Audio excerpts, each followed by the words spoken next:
पहले 15 साल लालू जी और फिर अभी 14-15 साल से नीतीश जी बिहार के मुख्यमंत्री हैं। लालू जी और उनके समर्थकों का ऐसा मानना है कि पहले 15 साल जिस समय उनका राज रहा, उस समय सामाजिक न्याय की बात हुई। जो समाज में आर्थिक या सामाजिक रूप से पिछड़े लोग थे, उनको उनकी सरकार ने आवाज़ दी।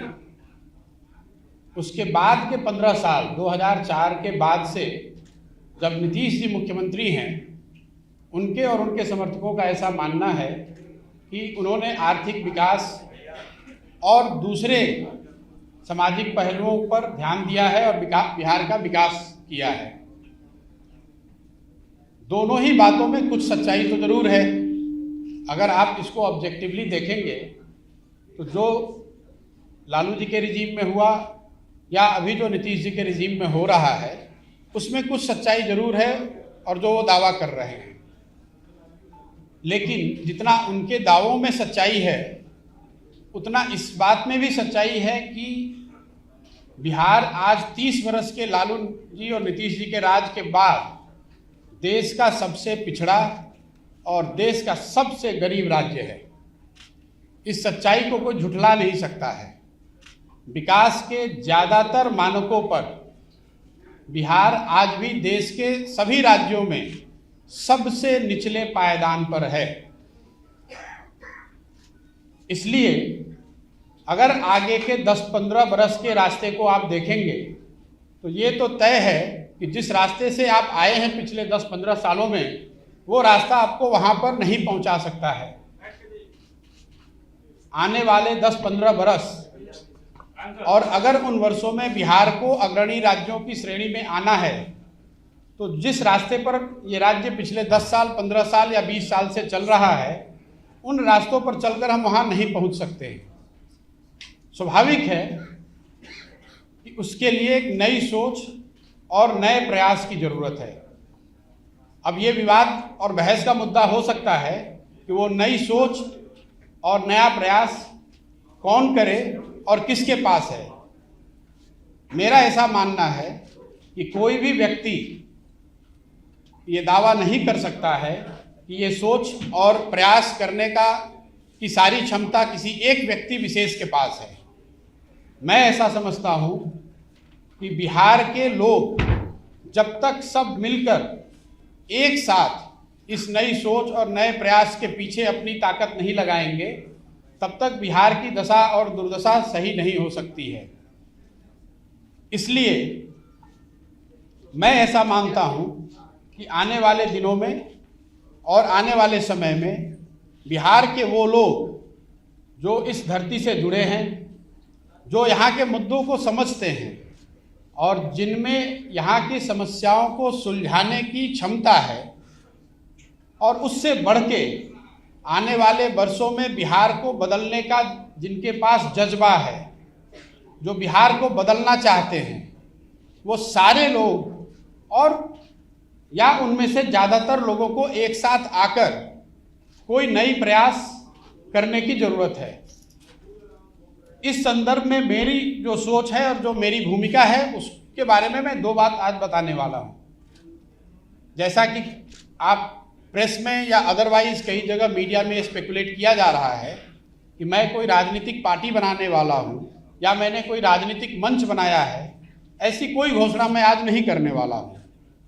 मेरी कोशिश ये है और मेरी भूमिका आने वाले दिनों में ये होगी कि ये जो लोग जिनको मैं कह रहा हूँ, जो यहाँ के सामाजिक और राजनीतिक जीवन से जुड़े हुए हैं और जो यहाँ की मिट्टी को, यहाँ के मुद्दों को, यहाँ के समस्याओं को समझते हैं, उनमें से एक बड़ा तबका उनसे मिलना, उनसे समझना और उनको एक साथ एक प्लेटफॉर्म पर लाकर खड़ा करना। पहली मेरी भूमिका का पहला जो लक्ष्य है वो ये है। मैं मेरे साथियों के साथ पिछले 4-5 महीनों से हम लोगों ने करीब 17,500 हज़ार ऐसे लोगों को चिन्हित किया है, उनसे संपर्क बनाया है। आने वाले 3-4 महीनों में मैं व्यक्तिगत रूप से इनमें से ज़्यादातर लोगों से मिलने वाला हूँ, उनसे बात करने वाला हूँ और जो जन सुराज की सोच है, गुड गवर्नेंस की जो सोच है, और आगे उसको बिहार में उतारने के लिए, बिहार में उस चीज, उस अवधारणा को जमीन पर लाने के लिए जो करने की जरूरत है, इस संबंध में उनसे मिलकर उनसे बात करने वाला हूं। इस संदर्भ में मैंने पिछले 3 दिनों में कोई 150 लोगों से मेरी मुलाकात हुई। सैंपल के तौर पे जो 17,500-18 हज़ार लोग हम लोग के साथ जुड़े हुए हैं, उसमें समाज के अलग अलग वर्गों के लोग, अलग अलग पृष्ठभूमि के लोग, राजनीतिक और गैर राजनीतिक दोनों। और मेरा अनुभव पिछले 3 दिन का ये रहा है कि करीब करीब 90% लोग इस बात से पूरी तरह इत्तेफाक रखते हैं कि बिहार में एक सामूहिक नए सोच और नए प्रयास की जरूरत है। तो मेरी पहली घोषणा ये है कि अगले 3 से 4 महीनों के अंदर इन 17,500-18 हज़ार लोगों के साथ संवाद स्थापित करना, उनसे समझना, उनसे जन सुराज की परिकल्पना के बारे में चर्चा करना, और अगर उनकी सहमति हो तो उनको इसका भागीदार बनाना, ये पहला लक्ष्य है। अगर इनमें से एक बड़ा वर्ग 2,000, 5,000, 3,000, मैं कोई संख्या अभी आपको एक संख्या नहीं बता सकता हूं, लेकिन इसमें से बड़ी संख्या में लोग अगर एक साथ आए, एक प्लेटफॉर्म या एक अभियान के तहत जुड़कर आते हैं और वो मिलकर ऐसा तय करते हैं कि हमें किसी राजनीतिक संगठन या पार्टी की जरूरत है, तो उस पार्टी की घोषणा उस समय करी जाएगी। अगर वो पार्टी बनती भी है तो वो पार्टी प्रशांत किशोर की पार्टी होगी, ऐसी बात नहीं है। वो उन सबों की पार्टी होगी जो इस परिकल्पना से जुड़कर इस राजनीतिक संगठन के निर्माण में अपनी भागीदारी देना चाहते हैं। ये काम मुझे ऐसा लगता है कि अगस्त या सितंबर तक पूरा कर लिया जाना चाहिए। ये आज की घोषणा का एक पहलू है।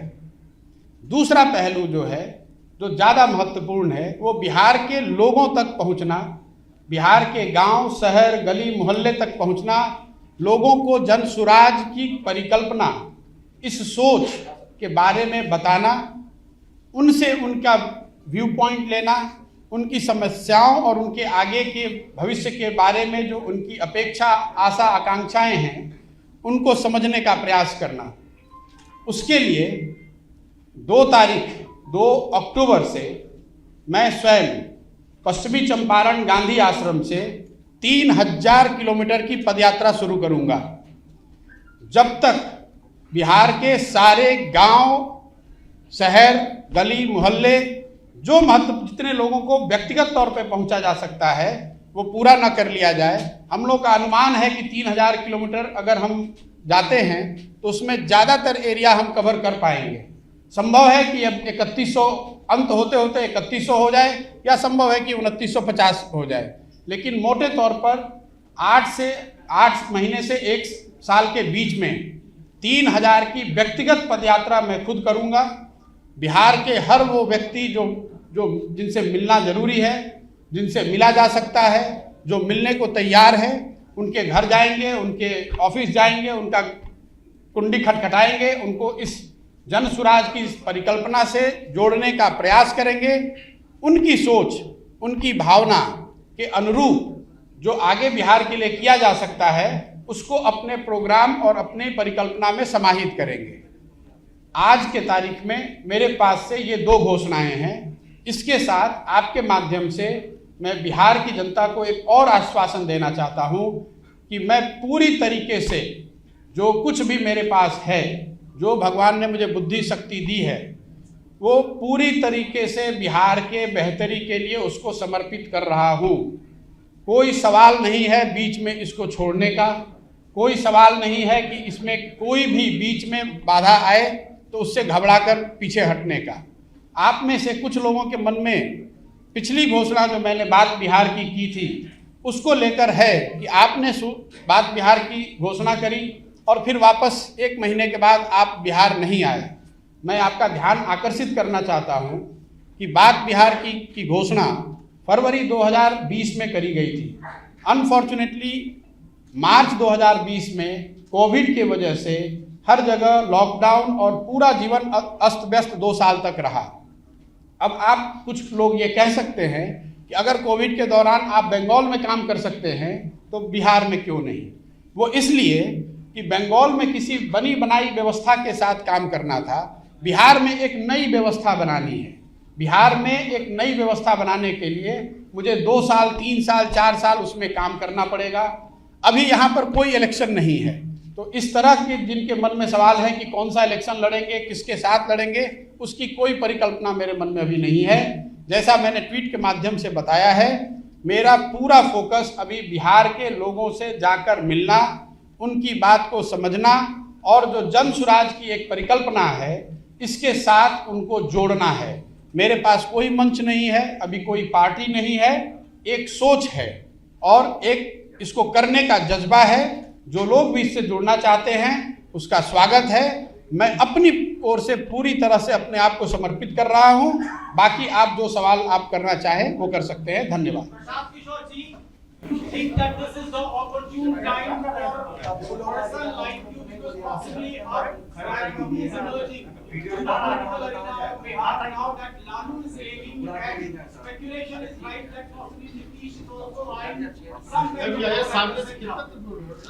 जैसा मैंने आपको पहले बताया कि बिहार में अभी कोई चुनाव नहीं है।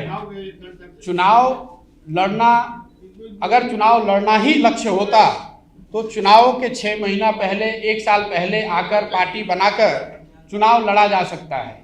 मुझे उसके लिए 4 साल पहले यहाँ आकर इस तरह के किसी प्रयोजन की आवश्यकता नहीं है। जहाँ तक लीडरशिप वैक्यूम की बात है, ये तो सब्जेक्टिव कॉल है। आप समझते हैं कि लीडरशिप वैक्यूम है, बहुत लोग ये कह रहे हैं कि यहाँ पर किसी नए लीडरशिप की जरूरत ही नहीं है। क्या प्रशांत किशोर जी आप देख रहे हैं आगे आने वाले, हालांकि पूछा उन्होंने वही उसी को कंटिन्यू करूंगी कि मुख्यमंत्री पद का चेहरा या आप आगे आकर के बिहार को लीड करें एज मुख्यमंत्री ऑफ द स्टेट? भाई मैंने ये बताया कि जहाँ तक पार्टी बनाने का, मुख्यमंत्री बनना और राज्य को जीतना वो तो एक दलगत और लोकतंत्र में चुनावी प्रक्रिया है। मैंने कहा कि अगर हम लोग पार्टी बनाने की तरफ बढ़ते भी हैं तो वो प्रशांत किशोर की पार्टी नहीं होगी। उसमें जो लोग साथ में आकर पार्टी बना रहे होंगे, एक ईंट उनकी होगी, एक ईंट मेरी भी होगी। मैं ये नहीं कह सकता हूँ कि वो मेरी पार्टी है, मैं उसका चेहरा हूँ, मैं उसका अध्यक्ष हो जाऊँगा और मैं ही उस पार्टी का सर्वे सर्वा हो जाऊँगा। मैंने जैसा आपको पहले बताया, अगले 3-4 महीनों में ये जो 17-18 हज़ार लोगों को हम लोगों ने चिन्हित किया है, इनमें से जो लोग भी जन सुराज की परिकल्पना से, जो लोग भी बिहार के लिए जो हम सोचते हैं या जो उनकी सोच है, अगर हम लोग उसको अलाइन कर पाएँ और वो साथ में आकर अगर तय करते हैं कि हम सबको पार्टी बनाने की या किसी तरह की एक संगठन या मंच को बनाने की जरूरत है, उस समय वो कॉल लिया जाएगा। आपको क्यों लगा कि बिहार में आपको घूमना चाहिए? कौन 4 मुद्दे हैं जिनको लेकर आप बिहार में घूमना चाहते हैं? देखिए, मैं ऐसा समझता हूँ कि बिहार देश के सबसे गौरवशाली अतीत वाले राज्यों में एक है। जिस राज्य से गौतम बुद्ध, जैन, महावीर, चाणक्य, चंद्रगुप्त, अशोक यहाँ से निकले हैं, उस राज्य में स्थिति आज ये है कि शिक्षा व्यवस्था ध्वस्त है, हेल्थ ध्वस्त है, रोजगार का कोई संभावना नहीं है। और जैसा मैंने आपको बताया कि 30 साल के दोनों बड़े नेताओं के प्रयास के बावजूद बिहार आज देश में सबसे निचले स्थान पर है। ये मेरा नहीं आकलन है, ये भारत सरकार के डेटा है। भारत सरकार ने ये बताया है और जिनकी सरकार आज बिहार में है उनकी ही सरकार देश में है। ऐसा भी आप नहीं कह सकते हैं कि ये विपक्ष की सरकार दिल्ली में है इसलिए वो गलत डेटा दे रहे हैं। अब नीतीश जी से मैंने एक कोई प्रेस वार्ता उनकी देखी, नीति आयोग पर कुछ लोगों ने सवाल पूछा तो उन्होंने कहा अरे इनको कुछ पता है। संभव है कि किसी को कुछ नहीं पता है, लेकिन बिहार के लोगों को ये जरूर पता है कि आपके यहाँ मुख्यमंत्री रहते हुए बिहार की शिक्षा व्यवस्था पूरी तरह से ध्वस्त है, हेल्थ की व्यवस्था पूरी तरह से ध्वस्त है। बिहार के हजारों लाखों लड़के यहाँ से बाहर जाकर सबसे कठिन और दुरूह परिस्थितियों में काम करने के लिए मजबूर हैं। कांग्रेस के साथ आपकी बैठकें चली, कहा विश हुआ कि प्रशांत किशोर और कांग्रेस में बात नहीं? नहीं, कांग्रेस को लेकर जो बात हुई है उसको मैंने ऑन रिकॉर्ड भी कहा है। जहाँ तक कांग्रेस के साथ उनके मौजूदा स्थिति के असेसमेंट का सवाल है।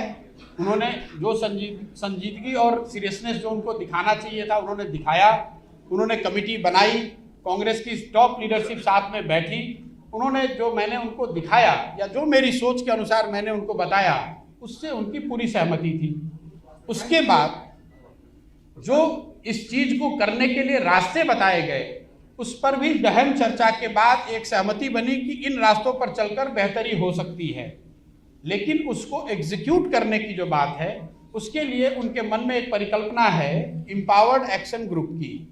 वो चाहते थे कि मैं उस एम्पावर्ड एक्शन ग्रुप में ज्वाइन करके एक मेंबर के तौर पे उस जिम्मेवारी को निभाऊं। मेरा जो डिफरेंस ऑफ ओपिनियन रहा है वो इतना ही रहा है कि empowered action group will be formed with an executive order of the Congress president. तो एग्जीक्यूटिव ऑर्डर से बनाए हुए किसी ग्रुप के पास इतनी ताकत, इतनी सैंक्शन नहीं होगी जो कि कांग्रेस में आमूल चूल परिवर्तन को लंबे समय में लागू कर सके, क्योंकि कांग्रेस के कॉन्स्टिट्यूशन के हिसाब से कांग्रेस को चलाने के लिए एक पहले से व्यवस्था बनाई गई है। उसमें अगर आप कोई बाहर से ग्रुप बना देंगे और उसको अगर कॉन्स्टिट्यूशनल कांग्रेस के कॉन्स्टिट्यूशन के हिसाब से पूरा सैंक्शन नहीं होगा तो आगे के काम करने में विरोधाभास हो सकता है और वो चीज़ काउंटर प्रोडक्टिव हो सकती है। मैं उनका शुक्रगुजार हूं कि उन्होंने मुझे बुलाया, मैं उनका शुक्रगुजार हूं कि उन्होंने मेरी बात में कुछ सही बातें पाई, लेकिन मुझे ऐसा लगा कि मैं उसमें जुड़कर कुछ ऐड नहीं कर सकता हूं, इसलिए मैंने उसको हम्बली मना कर दिया। एक सवाल है कि आपकी बातों पर कितना भरोसा किया जाए, क्योंकि आप ही थे जिन्होंने कहा कि बिहार में बाहर है, नीतीश कुमार है, और फिर मिडवे में आप छोड़ के चले गए। आप आज आरपीटी की भी बात कर रहे हैं, लेकिन उस अलायंस में आप उसके आर्किटेक्ट भी थे। दूसरी बात है कि नरेंद्र मोदी के पीछे भी आप भी थे कि आपकी बात मोदी सरकार। मेरा ये कहना है कि बिहार की जनता आपकी बातों पर कितना भरोसा करे, क्योंकि आपका एक ट्रैक रिकॉर्ड ये भी रहा है कि मिडवे में उस कैंपेन को छोड़ के चले जाना भी आप तृणमूल के साथ थे। बहुत सारे लोगों को आपने नेताओं को अलग अलग राज्यों में लाया और उनको लगता है कि उनका भविष्य अधर में लटका हुआ है। दूसरा, एक बिहार के कंटेक्स्ट में पूछना है कि एक ऑफ एंड ऑन आपका और नीतीश कुमार का लव एंड जो भी रिलेशन चलता रहता है, क्या कोई मिलने मुलाकात की बात थी और उसका क्या भविष्य है आपका और नीतीश कुमार का? क्योंकि अभी भी लोगों को एक ये है कि आप जो कुछ भी कर रहे हैं बेसिकली उनके लिए आप स्टंपिंग कर रहे हैं, उनका जो भी आप प्रिकेरियस सिचुएशन है वीजा भी उनके एलाइ, वो आपके कैंपेन से उनको एक बूस्ट मिलेगा। देखिए, जहाँ तक पहली बात का जवाब है, आपने ठीक कहा। जो भी मैंने काम 10 बरस किया, अलग अलग राज्यों में अलग अलग नेताओं के साथ काम किया, तो स्वाभाविक है कि आप या जो लोग भी इसको देखना या मुझे जज करना चाहते हैं वो उसी के आधार पर जज करेंगे। तो मुझे आप ये कोई कहने में गुरेज नहीं है कि अगर कुछ लोगों को यकीन नहीं है तो मुझे उसके लिए और बेहतर प्रयास करने की ज़रूरत है। मैं आने वाले समय में अपने कार्यों से, अपने कंडक्ट से, अपनी मेहनत से वो दिखाऊंगा और उनका विश्वास जीतने का प्रयास करूंगा। अगर आज उनमें से कुछ ऐसे लोग हैं जिनको शक है या जिनको डाउट है कि ये कितने सीरियस हैं, मैं उनसे इतना ही कह सकता हूं कि साहब आप हमें टाइम दीजिए। जैसे आपने मुझे पिछले रोल में काम करते हुए देखा है, जिस दिन मैंने वो काम शुरू किया होगा तब कईयों को ये डाउट होगा कि भाई वो काम मैं कर सकता हूँ या नहीं कर सकता हूँ। 10 बरस उसको करके दिखाया, तो आज आप मान रहे हैं कि थोड़ी बहुत इलेक्शन को मैनेज करने या लड़ाने की क्षमता या समझ मुझ में है। मेरा आपसे आग्रह आपके माध्यम से ये है कि जिन लोगों को भी इस तरह के डाउट है, आप बेशक आपका वो राइट है, आप वो डाउट रखिए, लेकिन मुझे मौका तो दीजिए करने का। जहाँ तक दूसरी बात है नीतीश कुमार जी का, भाई नीतीश कुमार जी के साथ मैंने 2015 में काम किया है महागठबंधन में, ये सबकी जग जाहिर बात है। और नीतीश कुमार जी से व्यक्तिगत तौर पे मेरा कोई झगड़ा नहीं है। व्यक्तिगत तौर पे जो मेरा नीतीश कुमार से रिलेशन है वो भी, उसमें कोई हिचक नहीं है मुझे मानने में कि मेरा उनसे बहुत अच्छा रिलेशन है। लेकिन व्यक्तिगत रिलेशन होना एक बात है और साथ में काम करना या उस पर सहमति होना वो दूसरी बात है। कुछ दिन पहले नीतीश जी दिल्ली आए और उनके कोविड होने के बाद वो पहली बार दिल्ली आ रहे थे, तो मैं उनके घर गया, उनके साथ खाना भी खाया। कई लोगों ने कई तरह की बातें उसमें कही। किसी ने बताया कि मैं उनको प्रेसिडेंट का कैंडिडेट बनाना चाह रहा हूँ, कोई कह रहा है मैं जदयू ज्वाइन कर रहा हूँ। लेकिन मैं आज आपके सामने बैठा हुआ हूँ, जितने वो स्पेकुलेशन की गई वो सब गलत साबित हुआ। देखिए, सामाजिक राजनीतिक जीवन में व्यक्तिगत शिष्टाचार, उससे हम विमुख नहीं हो सकते हैं। अब कल अगर नीतीश जी बुलाएंगे, यहाँ के मुख्यमंत्री हैं, जाना पड़ेगा, उसमें कोई दिक्कत नहीं है। लेकिन उनसे मिलने का मतलब ये नहीं है कि हम दोनों ने हर बात पे अपनी सहमति बना ली है या साथ में काम करने को तय किया है। 17,000 लोगों की जो बात की आपने जी, 17,000 लोगों से संपर्क करेंगे नहीं साहब। 17 साढ़े 17,000 लोग ऐसे हैं जो हम लोग के संपर्क में अभी हैं। उसके बाद आप पार्टी बनाएंगे, आप चुनाव लड़ेंगे? मैंने जो आपको कहा कि ये 17 साढ़े 17,000 लोग पिछले 4-5 महीनों में मेरे साथियों के माध्यम से मेरे संपर्क में हैं। वो व्यक्तिगत तौर पे जब मैं उनमें से ज़्यादातर लोगों से मैं जब तक व्यक्तिगत तौर पे नहीं मिल लेता हूँ और उनकी सोच क्या है, अगर वो सब मिलके या उनमें से ज़्यादातर लोग मिलकर जन सुराज की जो परिकल्पना है, जो बिहार में गुड गवर्नेंस की और जनता के गुड गवर्नेंस की जो बात कह रहे हैं हम लोग, अगर उसमें सबकी सहमति होती है और उसमें भागीदार बनकर लोग कहते हैं कि पार्टी बनाने की ज़रूरत है, तो मैं भी उस पार्टी में एक मेंबर के तौर पर आप मुझे देख सकते हैं।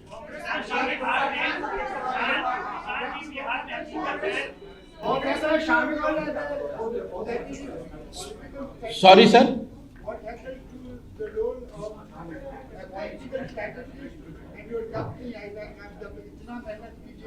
जी, आपका आईपैक का और जो role as a political candidate in the state, what साहब 2 मई 2021 को जिस दिन बंगाल और तमिलनाडु के रिजल्ट आए, उस दिन मैंने पब्लिकली इस बात की घोषणा करी है कि मैं जो काम पहले करता था वो आगे नहीं करूंगा।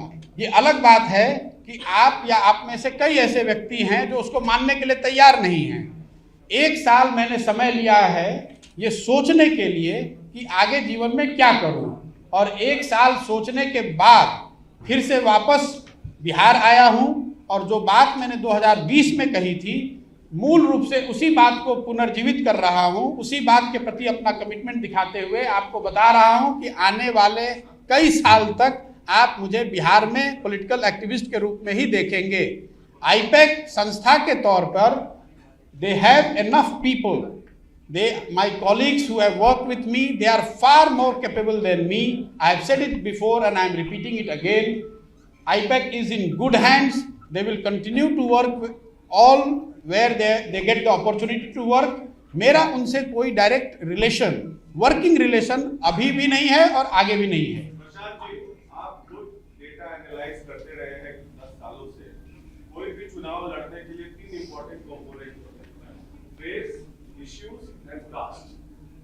बिहार जैसे इंपॉर्टेंट कास्ट रिडन सोसाइटी में आपको क्या लगता है कि आप अगली जाति से हैं, कास्ट बैरियर को तोड़ पाएंगे? क्योंकि लालू जी आए तो एक वर्ग के नेता बने, उनका आधार वोट बना। नीतीश जी आए, एक वर्ग के नेता बने, आधार वोट बना, फिर उन्होंने अपना तोड़ फोड़ किया जो कि सोसाइटी में। फिर आपका आधार वोट क्या रहेगा? मुद्दे रहेंगे लेकिन मुद्दों से काम चलता नहीं है। तो क्या आप कास्ट बैरियर को तोड़ पाएंगे ब्राह्मण हो गए? देखिए, मैं ये जितने लोगों से मिलता हूँ, ये स्वाभाविक प्रश्न है और कई मैं आर्टिकल्स, लोग जो सो कॉल राजनीतिक विश्लेषक हैं वो लिख रहे हैं कि बिहार में तो कास्ट रिडन सोसाइटी है और कास्ट पर ही राजनीति होती है, इसलिए कोई भी आदमी यहाँ आकर चुनाव लड़ के जीत नहीं सकता है। पहली बात कि सिरे से ये बात को खारिज करता हूँ। अगर आप डेटा को एनालाइज करेंगे तो अलग अलग समय पर आपको दिखेगा कि जो so called caste ridden society है उसमें भी लोग जातियों से ऊपर उठकर वोट करते रहे हैं। अगर आप आज की परिस्थिति को ले लें, आप लोग सब विशेषज्ञ हैं, राजनीति को कवर करते हैं, बिहार में सबसे ज़्यादा वोट आज नरेंद्र मोदी जी को है। नरेंद्र मोदी जी की जाति के कितने लोग बिहार में रहते हैं, आप मुझे बता दीजिए। अगर बिहार में हर आदमी जाति पर ही वोट कर रहा है, तब तो नरेंद्र मोदी जी को 1 वोट भी नहीं मिलना चाहिए बिहार में। तो ये कैसे मैं मान लूं कि यहाँ पर सिर्फ जाति के आधार पर ही वोट पड़ता है।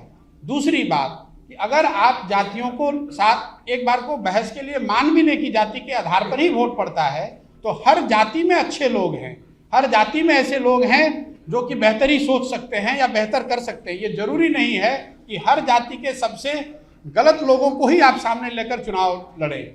कोई एक व्यक्ति प्रशांत किशोर तो चुनाव लड़ेंगे नहीं, पार्टी बनाएंगे नहीं। जब मैं सारे लोगों को जोड़ने की बात कर रहा हूं तो स्वाभाविक है उसमें सारे समाज के लोग होंगे, उन सारे समाज के अच्छे लोग भी होंगे। लेकिन जहां तक आपने बात कही कि सिर्फ कास्ट की बात नहीं है, मुद्दों की बात भी है, चेहरों की बात भी है। जिस चेहरे पर लोगों का भरोसा होगा, जिस व्यक्ति जिस ग्रुप के साथ ये बिहार के लोगों को लगेगा कि ये बिहार में नया रास्ता या नया सोच दिखा सकते हैं, उसके साथ मेरा पूरा यकीन है कि लोग जुड़ेंगे। और जहां तक मुद्दों की बात है, मैं बात अपनी कंप्लीट करूं, सिर्फ मुद्दों को समझने के लिए कोई बिहार में आप मुझे एग्जाम्पल बता दीजिए पिछले 15-20 साल में जिसने इतना बड़ा प्रयास किया हो। मैं 3000 किलोमीटर पैदल चलने की बात कह रहा हूं, लगातार 8 महीने 1 साल उनको समझने के लिए, लोगों को ये विश्वास दिलाने के लिए लोग क्या सोचते हैं, लोग क्या करना चाहते हैं और लोगों की आशाएं और अपेक्षाएं क्या हैं, उस चीज को समझने में मैं अगला 1 साल लगाना चाहता हूं। मैं चुनाव से 6 महीने पहले आकर कोई पार्टी बनाकर चुनाव लड़ने की प्रक्रिया का हिस्सा अभी नहीं हूं।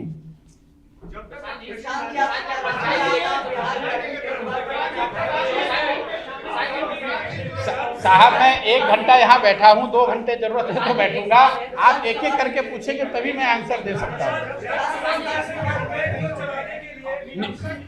नीतीश जी, जब तक आप किसी दल में शामिल, किसी पार्टी की घोषणा नहीं करते हैं, तब तक क्या कांग्रेस में शामिल होने का जो दरवाजा है खुला है या ये चैप्टर क्लोज माना जाए?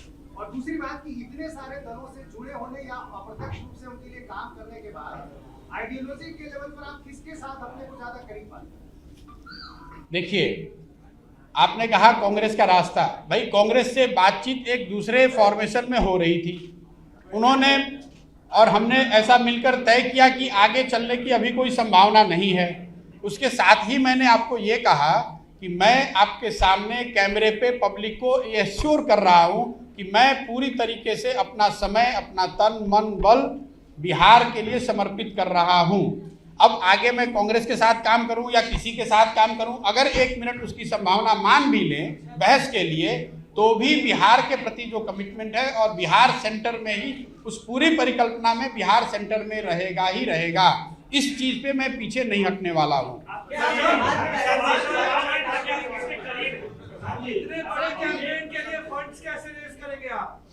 किस चीज के लिए? जन स्वराज कैंपेन के लिए फंड रेजिंग कैसे होगी? पैसे कहाँ से आएंगे? पैसे कहाँ से आएंगे? मेरे भाई, ऐसा है कि जिसके साथ जनता का समर्थन है, अगर जनता का समर्थन मेरे पास होगा, मेरे भाई, मैंने अपने ओपनिंग रिमार्क्स में ये बात कही, आपको ऐसा लगता है कि कोई भी शुरुआत आपने की तो 6 महीने में उसका रिजल्ट या उसकी परिणति होनी चाहिए। मैंने आपको बताया कि बात बिहार की जो मैंने शुरू की थी वो इसलिए छोड़ दिया या उसको रोक दिया क्योंकि 1 महीने के बाद कोविड की महामारी शुरू हो गई। अब कोविड के दौरान अगर मैं पदयात्रा करता और हर घर में जाता तो आप मुझे दोष देते या मेरी सराहना करते? मैं कोविड खत्म होने का वेट कर रहा था।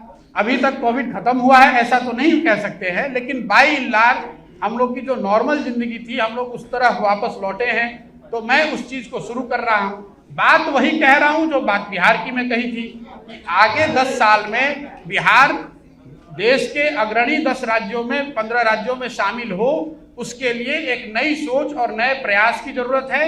बिजनेस एज यूजुअल या जो जिस तरह की सरकारें यहाँ पिछले 15 साल 20 साल से चली हैं, उससे वो रास्ता, उससे वो मंजिल हम नहीं पा सकते। आप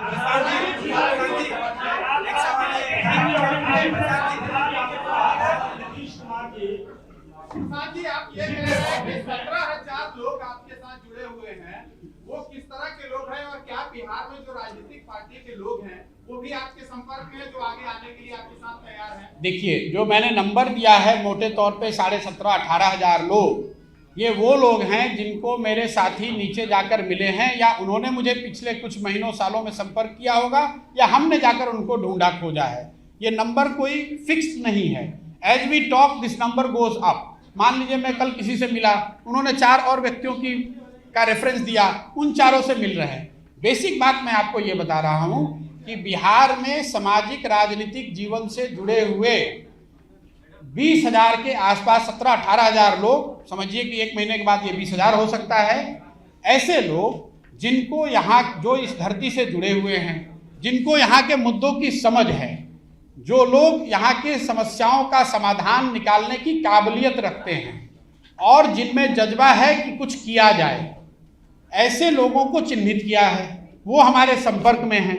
लेकिन जब तक मैं व्यक्तिगत तौर पे उनसे और उनमें से या उनसे ज़्यादातर लोगों से मिलकर बात न कर लूं, तब तक मैं ये आपको आश्वस्त तरीके से नहीं बता सकता हूं कि उनमें से कितने लोग इस सोच से जुड़कर इसके भागीदार बनेंगे। मैंने ये कहा कि अगले 3 महीनों में ऐसे लोगों के साथ जुड़कर उनसे बात करके ये तय करेंगे कि कितने लोग तैयार हैं।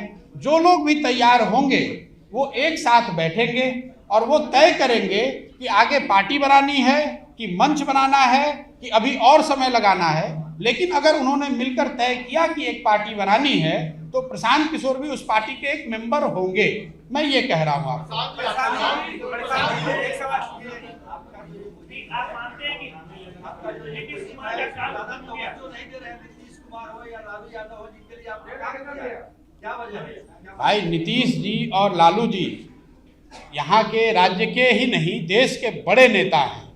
उनके पास बहुत सारे एमएलए हैं, एमपी हैं, 20, 25, 30 वर्ष का राजनीतिक अनुभव है। उनके पास बड़े दल हैं। मैं अकेला व्यक्ति यहाँ बैठा हुआ हूँ। वो क्यों हमें तवज्जो देंगे? वो तवज्जो न दें, इसलिए मेरे लिए तो यही अच्छा है।